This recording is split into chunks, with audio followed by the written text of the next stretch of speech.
আসসালামু আলাইকুম, সবাই কেমন আছেন? আলহামদুলিল্লাহ সবাই ভালো আছেন। আমি আল-হেরা ইসলামী সংগঠনের একজন সদস্য। আপনাদের সামনে হাজির হয়েছি আজকে একটা বিষয় নিয়ে কথা বলবো।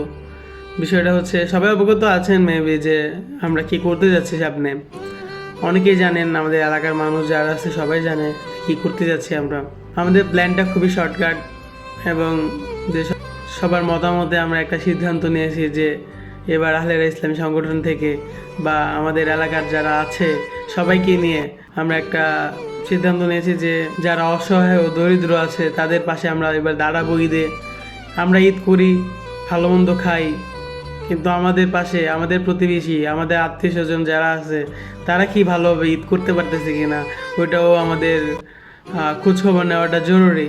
তো আমাদের সব কিছুর ভিড়ে হয়তো আমাদের এই জিনিসটা স্মরণ থাকে না যে তাদেরকেও আমাদের হেল্প করা উচিত, তারাও যাতে হাসি মুখে ঈদ পালন করতে পারে, তাদের মুখে হাসি ফোটাতে পারি, সেই জন্য আমাদের চেষ্টা করতে হবে। এটা আমাদের মনে থাকে না।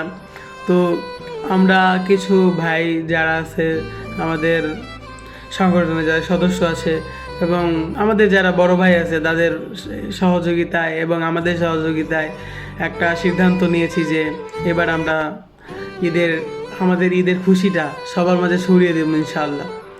তো যে বিষয়টা নিয়ে কথা বলতেছি, কথাটা হচ্ছে যে আপনারাও যারা শরিক হতে পারেন, সবাইকে তো আর বলতে পারতেছি না, যাদের সামর্থ্য আছে আপনারাও যদি চান যে না আমাদের কাছ থেকেও কিছু আর্থিক সুবিধা মানুষ পাক বা মানুষ হ্যাপি থাকুক, ঈদটা ভালোভাবে কাটাক, আপনারাও যদি চান তাহলে হচ্ছে ডিসক্রিপশন বক্সে অথবা কমেন্ট বক্সে আমাদের বিকাশ অথবা নগদ নাম্বার থাকবে। কেউ যদি হেল্প করতে চান অবশ্যই হেল্প করবেন, কারণ জানেন আমরা ঈদ পালন করতেছি, আমাদের প্রতিবেশীও পালন করুক, যারা কষ্টে আছে, অভাবে আছে, তারাও যাতে খুশি হোক যে আমরা কষ্টে করতে পারতেছি না, আমাদেরকে হেল্প করছে।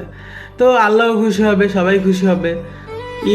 ঈদের জন্য সবাইকে অগ্রিম শুভেচ্ছা অভিনন্দন আল-হেরা ইসলামী সংগঠনের পক্ষ থেকে। আমি ছিলাম মেহেদী হাসান পার্থ।